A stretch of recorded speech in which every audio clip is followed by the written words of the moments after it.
Hi, hello. Good morning, good afternoon, and good evening.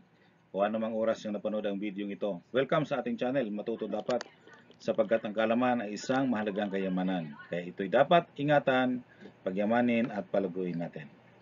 Sa oras na ito, ang ating topic ay, again, forecasting technique, and I will talk about the weighted moving average.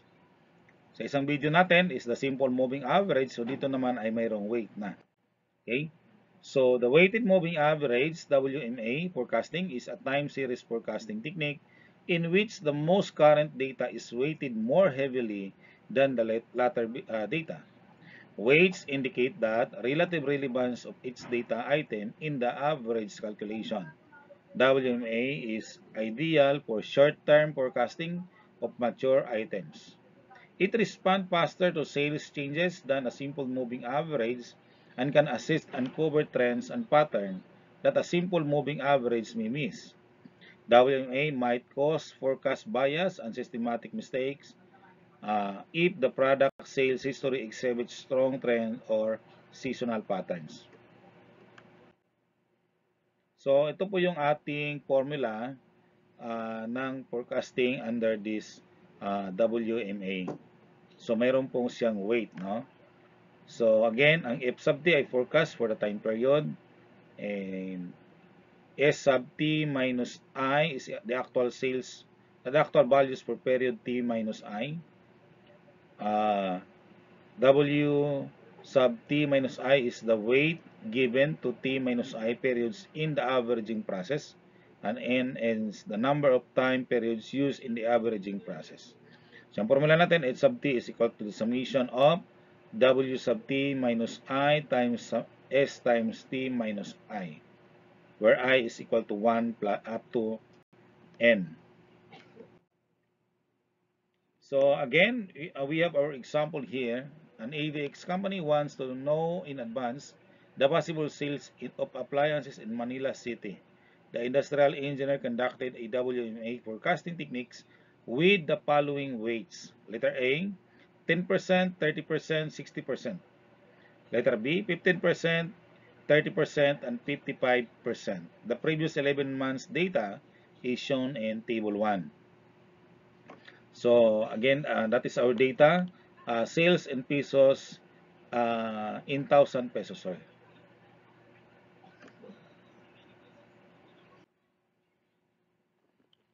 So ito po yun, no?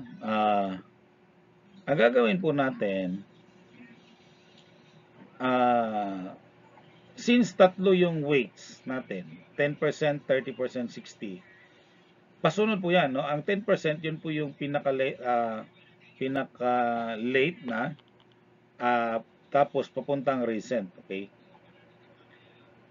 So latter part tong 10%, recent naman ang 60%. So for example, April, since mayroong tatlong weight tayo, so back 3 months din tayo, yung previous 3 months niya. So April ang unang starting month natin kasi ang previous 3 months ay January, February, March, okay? So sa January 85, okay, that's 85,000, no? February 93, and then March ay 82. So times 0.10, i-convert natin sa decimal form yung atin pong weight, no? So 0.10 times 85, that is 8.5. 0.30 times 93, 27.9. 0.6 times 82 ay 49.2. So that is 85.6. Okay? Tapos sa May naman, atras tayo ng tatlong buwan. So from February. So February 0.10 times 93 plus 0.30 times 82, 0.60 times 95. So ang sagot niyan, 0.10 times 93 ay 9.3. Ito namang 0.30 times 82 ay 24.6. 0.60 times 95 ay 57. So kapag i-plus natin, and that is 90.9. Yan. Sa June naman, so 0.10 times 82 is 8.2. 0.30 times 95 ay 28.5. 0.6 times 87 ay 52.2. Okay, so total yan ay 88.9. Yan. So, nag-start po siya ng March, April, May. Okay? Kasi 3 months eh. So, ganun lang din gagawin ng July. Okay? So, mag-start ka lang ng April, May, June. Ganun din ang August. No? Back 3 months ka lang. Okay? Ang September. So, ganun din. Start ka ng June, July, August. Ang October ay 88.1. Ang November ay 86 flat, no? O 86.0. Ang December ay 83.3. Yan. So, ganoon naman ang pagkuha natin ng weighted moving average. Okay. Susunod naman ay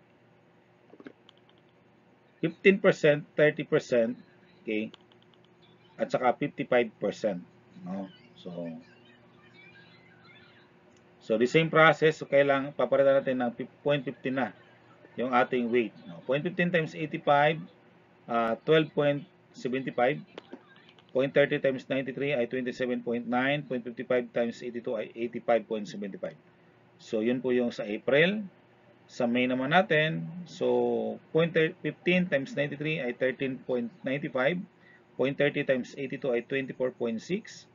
0.55 times 95 ay 52.25. Ang total ay 90.8. Sa June naman, 0.15 times 82 plus, sagot niya 12.3, plus 0.30 times 95 ay 28.5, 0.55 times 87 ay 47.85. So, kapag i-total natin, that is 88.65. Okay? So, ganun lang din gagawin natin sa July. Yan, 88.75. August, 88.4. September, 90.5. October, 88.25, November 86.35, and December ay 83.5. Ayan. So ganoon lang po mag-compute, no, kapag WMA, no. So medyo nagkaroon lang siya ng weight, no. Doon sa simple moving average kasi, yun naman ay direct lang plus tapos divide, no. So ito naman yung graph natin. Makita po natin dito sa graph. Again, yung ating itim ay actual sales. Yung orange, no, yun po yung ating 10%, 30%, 60%. Tandaan natin kapag nag-divide po tayo ng percentage pala, dapat total po 100%. So, i-distribute mo na lang kung paano mo hati-hatiin yan. No?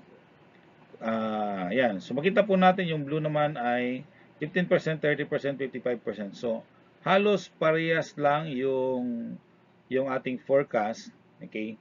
You know, dikit lang masyado yung orange at saka yung blue. Halos magkaparehas lang, no? So, although kasi makita po natin, konting diferensya lang din naman ang binigay po nating tawag natin yung pag-distribute natin ng weight, no? So, kaya ganun ang naging resulta. Okay? So, ganyan lang po ang pag-forecast using the weighted moving average. And here is your activity. So, number 1, the demand of cell phone brand 5600A is monitored per month, and the 10-month demand is in pieces is shown in table 2. And then you have to create the weighted moving average forecast. Okay? So, A, B, C. Yan. Then graph the result.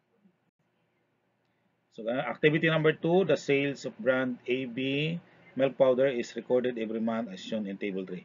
Manager of the Triple X Grocery conducted a weighted moving average WMA forecast with the following weight. So, yan po ang weight niya.